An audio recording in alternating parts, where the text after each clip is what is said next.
If one of your loved ones was the victim of a violent crime, you'd want justice to be served no matter how long it took. 20 years after the murder of a woman in Williamson County, today the district attorney filed charges against her husband.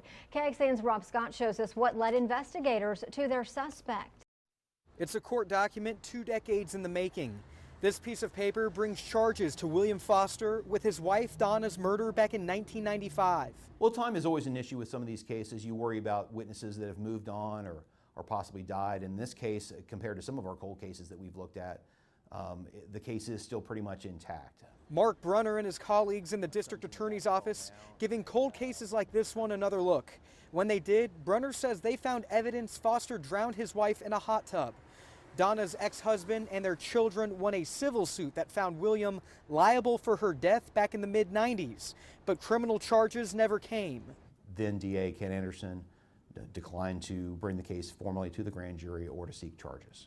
A grand jury met this week to consider the evidence and indicted Foster. Lack of witnesses, however, no one directly saw what happened, but then piecing the evidence together, we thought that we certainly had the ability to bring this case to the grand jury, even though it had been 20 years. Investigators arrested William Foster in Florida. He will be extradited back to Williamson County. In Georgetown, Rob Scott, KXAN News. Investigators say Donna had suspicious injuries consistent with being held underwater. Police also say she told her friends she planned to divorce Foster before her death.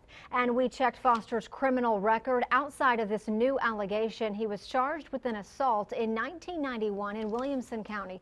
Records from the DA's office showed it involved Donna's ex-husband, Johnny Bryant.